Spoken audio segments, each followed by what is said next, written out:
warahmatullahi wabarakatuh. Hai sahabat biologi, kami dari kelompok 3. Di sini kami akan bercerita tentang sebuah dongeng yang berjudul tentang berkunjung ke perpustakaan nukleus. Di sebuah negara organisme terdapat sebuah kota kecil yang disebut kota sel. Setiap pagi, kota sel memulai kesibukannya. Salah satu tempat tersibuk adalah perpustakaan nukleus. Nukleus merupakan perpustakaan yang berada di pusat kota sel. Nukleus ini merupakan bagian terpenting dari kota sel karena di dalam nukleus terdapat dokumen-dokumen penting yang dapat menjamin kelangsungan hidup masyarakat di kota sel. Suatu ketika ada seorang anak yang ingin mengetahui bagaimana sistem kerja dalam perpustakaan nukleus. Ia sangat penasaran mengapa perpustakaan nukleus begitu penting bagi kelangsungan hidup masyarakat kota sel. Ia pun mencoba masuk ke dalam perpustakaan nukleus melalui gerbang karyoteka. Di dalam nukleus, ia melihat ruangan-ruangan yang penuh dengan buku-buku dan dokumen penting. Ruangan itu adalah kromosom. Ruangan tersebut memiliki pintu yang disebut sentromer. Di dalam perpustakaan nukleus terdapat 23 lorong yang masing-masing terdiri dari 2 ruangan kromosom yang saling berhadapan. Letak pintu sentromer pada ruangan tersebut berbeda-beda. Ada yang berada di ujung yaitu golongan telosentrik, ada yang berada di tengah yaitu ruangan golongan metasentrik, ada yang berada di mendekati tengah yaitu golongan submetasentrik, dan ada yang berada mendekati ujung yaitu ruangan golongan akrosentrik. Saking banyaknya ruangan, anak tersebut pun kebingungan akan masuk di ruangan yang mana. Kira-kira aku harus masuk ke ruangan yang mana ya? Lalu ia pun bertanya pada salah seorang petugas di perpustakaan tersebut. Permisi, Pak, saya mau bertanya, mengapa di perpustakaan ini terdapat begitu banyak ruangan? Tanya anak tersebut. Begini nak, perpustakaan nukleus ini menyimpan banyak informasi penting mengenai kota sel, sehingga diperlukan begitu banyak ruangan untuk menampung dokumen-dokumen yang penting tersebut. Jawab Pak petugas. Oh, begitu Pak. Lalu, dari mana datangnya semua dokumen-dokumen penting ini Pak? Anak tersebut bertanya lagi. Dokumen-dokumen ini sebenarnya juga dibuat di sini nak. Setiap dokumen akan mengalami pengecekan dan perbaikan. Setiap dokumen yang ada di sini disimpan dalam bentuk-bentuk kode tertentu. Mari masuk ke sini nak. Petugas tersebut mengajak anak itu masuk ke dalam salah satu lorong. Karena penasaran, anak itu kembali bertanya, Pak, mengapa setiap lorong terdiri dari 2 ruangan dan letak pintu sentromernya sama? Pak petugas pun kemudian menjawab, dalam satu lorong memang terdapat 2 ruangan yang sama persis, baik letak pintu sentromer maupun dokumen-dokumen yang ada di dalamnya. Ruangan yang saling berhadapan dalam satu lorong ini disebut ruangan kromosom yang homolog. Keadaannya memang begini sejak mulai berdiri di kota sel, nak. Kemudian, petugas perpustakaan itu menjelaskan bahwa dokumen-dokumen penting yang berada dalam ruangan tersebut tersimpan di tempat yang disebut DNA dan dikunci menggunakan protein histon. Untung saja, petugas perpustakaan itu memiliki kunci yang dapat membuka tempat tersebut, sehingga mereka bisa masuk ke dalam ruangan itu. Betapa terkejutnya anak itu, ternyata saat mengetahui tempat itu berbentuk seperti tangga yang berpilih. Tenanglah nak, kita akan memulai petualangan di sini, kata Pak petugas itu. Kemudian, Pak petugas perpustakaan menaiki sebuah kereta kecil dan mengajak anak itu untuk ikut bersamanya. Mereka menggunakan kereta kecil itu untuk melewati jalur seperti tangga yang berpilih itu. Selama melewati tempat tersebut, anak itu bertanya tentang benda-benda yang terdapat di tempat tersebut karena ia merasa aneh dengan benda-benda itu. Pak petugas, apa nama-nama benda yang berbentuk bulat itu? Tanya anak itu. Itu adalah fosfat, sebenarnya bentuknya tidak bulat. Namun karena kamu melihatnya dari jauh, makanya kamu mengatakannya bulat. Terus benda yang itu apa namanya Pak? Tanya anak itu lagi. Oh, yang berbentuk segi 5 itu disebut golak pentosa. Apabila kamu perhatikan benda tersebut, sebenarnya kurang sempurna bentuknya karena kehilangan salah satu materi penyusunnya yaitu oksigen. sehingga benda itu disebut deoksiribosa, jawab petugas itu. Oh begitu, terus dokumen pentingnya yang mana Pak? Tanya itu dengan penasaran. Jadi kamu belum lihat nak huruf-huruf yang telah kamu lihat selama perjalanan tadi? Itulah dokumennya pentingnya, jawab petugas perpustakaan itu. Oh, jadi itu dokumen pentingnya Pak. Huruf-huruf A, T, G, dan S itu artinya apa Pak? Anak itu kembali bertanya karena ia semakin bingung dengan penjelasan petugas perpustakaan. Jadi huruf itu adalah singkatan nak. A adalah adenin, T adalah timin, G adalah guanin, dan S adalah sitosin. Huruf-huruf itu akan membentuk kode-kode yang dapat digunakan untuk membentuk beberapa benda-benda penting yang dibutuhkan oleh kota sel ini nak, jawab petugas perpustakaan itu. Oh begitu ya Pak, saya sekarang mengerti Pak alasan mengapa perpustakaan ini begitu penting bagi kehidupan masyarakat kota sel. Karena perpustakaan ini menyimpan kode-kode yang digunakan untuk membuat benda-benda penting yang sangat dibutuhkan oleh kota sel. Terima kasih Pak penjelasannya. Anak itu kemudian pamit kepada petugas perpustakaan itu. Sama-sama nak, lain kali datanglah ke sini lagi nak, ada hal yang belum saya perlihatkan kepadamu, kata petugas perpustakaan itu. Siap Pak, suatu hari nanti saya akan datang lagi ke perpustakaan ini Pak. Beberapa hari setelah kunjungan ke perpustakaan nukleus tersebut, anak kecil tersebut berjalan-jalan sekitaran taman kota sel. Di sana, ia melihat masyarakat kota sel sangat sibuk dengan aktivitasnya masing-masing. Saat ingin menyeberang jalan, tiba-tiba ia melihat sebuah kendaraan melaju kencang ke arahnya. Minggir anak muda, kami sedang terburu-buru, kata si pengendara kendaraan tersebut. Anak kecil itu pun segera berlari ke arah tepi jalan. Ia melihat kendaraan itu melaju ke sebuah jalan yang berkelok-kelok. Karena penasaran, anak tersebut mengikuti kendaraan itu.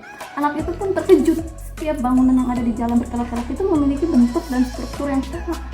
Terdapat sekali banyak bangunan seperti jalan tersebut. Ternyata kendaraan tersebut berhenti di depan sebuah bangunan. Seseorang turun dari kendaraan itu. Anak tersebut kembali terkejut. Dia sangat mengenali orang yang turun dari kendaraan itu. Dia adalah petugas perpustakaan nukleus. Kata si anak, bukankah bapak ini petugas perpustakaan nukleus? Sedang apa bapak ini di tempat ini? Lalu kata petugasnya, kamu betul nggak? Saya memang petugas. Mengapa kamu mengenal saya? Lalu kata si anak, saya adalah anak yang beberapa hari yang lalu berkunjung ke perpustakaan Pak. Oh, saya baru ingat, kamu kan anak kecil yang saya ajak memasuki ruangan kromosom dan melihat apa yang ada di dalamnya kan, kata si petugas perpustakaan itu. Akhirnya mengenali anak tersebut. Lalu kata si anak, benar Pak, kembali ke pertanyaan pertama saya, untuk apa Bapak datang ke tempat seperti ini? Anak tersebut kembali bertanya, begini nak, tempat ini adalah pembuatan benda-benda penting yang dibutuhkan oleh kota sel. Tujuan saya ke tempat ini adalah membawa kode-kode yang dibutuhkan untuk membuat benda penting tersebut, jawab petugas perpustakaan. Lalu kata si anak tersebut begini, oh begitu ya Pak, kalau begitu bolehkah saya mengajukan beberapa pertanyaan? Karena saya di sini masih bingung dengan aktivitas masyarakat kota sel ini Pak. Lalu dengan spontan Pak petugas itu menjawab, boleh nak, silakan kamu bertanya, tapi ada syaratnya. Lalu kata si anak, syaratnya apa Pak? Kamu harus menemani saya ke dalam bangunan ini karena ada sesuatu yang ingin saya perlihatkan padamu, jawab si petugas tersebut. Baik Pak, saya mulai pertanyaannya ya Pak. Sebenarnya ini adalah pertama kalinya saya datang ke tempat seperti ini. Apakah bangunan di tempat ini memiliki bentuk dan struktur yang sama ya Pak? Apakah peran setiap bangunan ini untuk kota sel juga?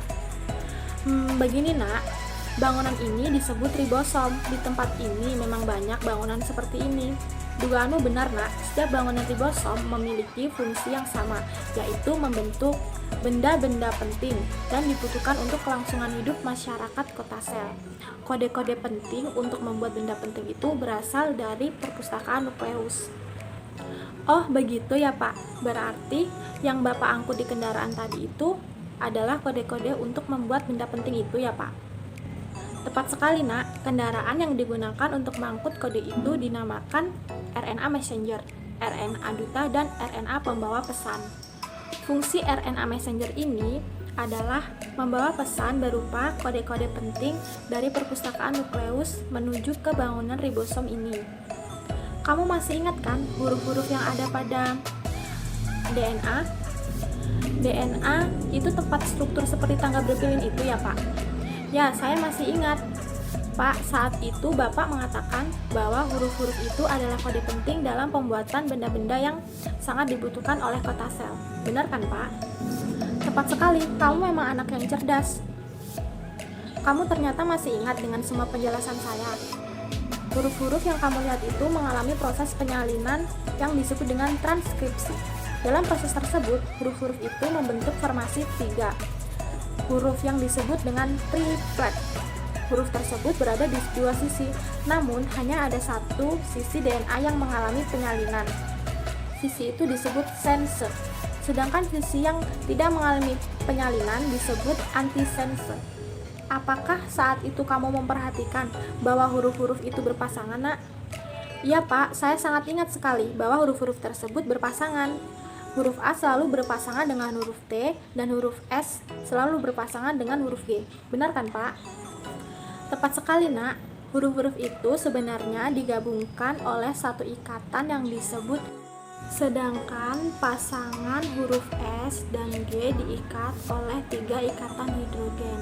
Pada saat mengalami penyalinan transkrip, huruf itu tidak disalin seperti kamu menyalin tulisan temanmu, tetapi huruf disalin dengan memasangkan dengan pasangannya.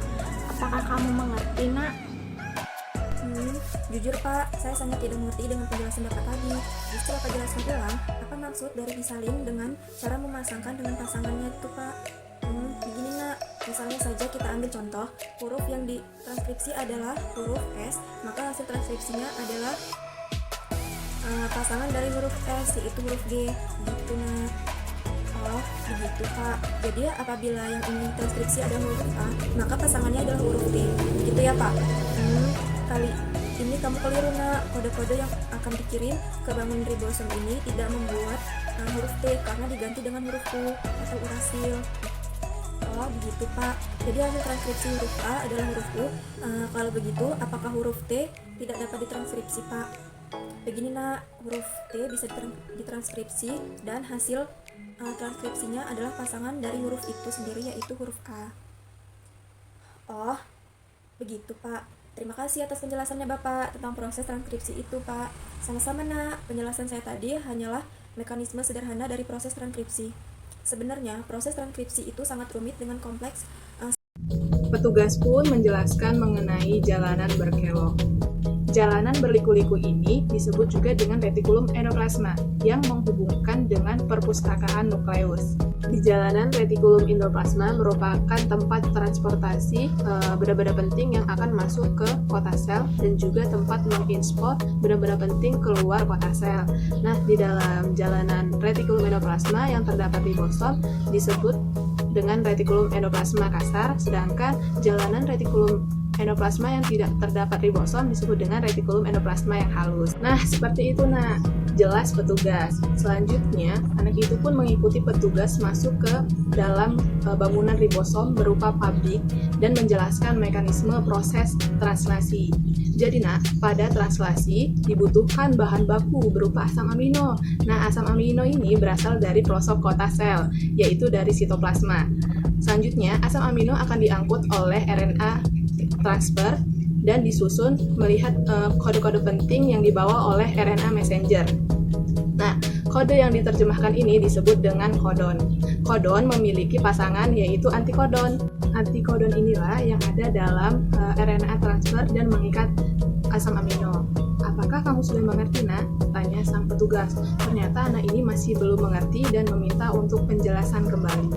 Karena si anak tadi belum terlalu mengerti akan prinsip mekanisme translasi, maka petugas kembali menjelaskan. Jadi begini Nak, misalnya yang ditranskripsi adalah S, maka hasil transkripsinya adalah G. Itu artinya kode yang akan diterjemahkan atau kodenya adalah G. Setiap antikodon dapat mengenali asam amino yang memiliki kode yang sama dengannya. Huruf-huruf ini akan bergabung, akan membentuk formasi triplet, yang mana formasi triplet ini akan berikatan dengan jenis asam amino yang berbeda-beda.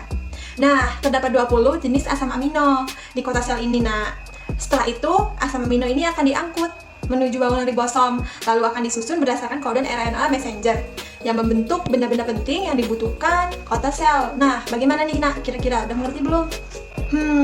Panjang juga ya Pak penjelasannya. Sejujurnya saya belum terlalu paham sih Pak apa yang dijelaskan tadi. Dari proses translasi ini sangat rumit dan susah dimengerti ya Pak. Iya nak, kamu benar sekali. Proses translasi ini memang rumit dan kompleks sama halnya dengan proses transkripsi. Sebenarnya Bapak tadi hanya menjelaskan mekanisme sederhananya saja. Sementara si Bapak yang si anak ini sedang bercakap-cakap, tiba-tiba alarm berbunyi. Mutasi, ada mutasi. Teriak seseorang petugas di dalam bangunan tersebut. Mutasi? Apa itu mutasi, Pak? Mutasi itu suatu gangguan. Bapak akan meriksa hal tersebut. Sebaiknya kamu pulang, dan pada kesempatan lainnya akan Bapak jelaskan kembali. Baiklah, Pak. Kalau begitu, saya pamit pulang. Meskipun saya belum terlalu mengerti apa itu proses transkripsi dan translasi tadi. Tapi Bapak sudah memberi dan menambah ilmu pengetahuan kepada saya. Terima kasih, Pak. Sama-sama, nak. Bapak akan menunggu kamu untuk mengunjungi perpustakaan kuliah sini kembali. Kamu segera pulang. Jika tidak, kamu akan dicurigai sebagai salah satu mutagen di sini.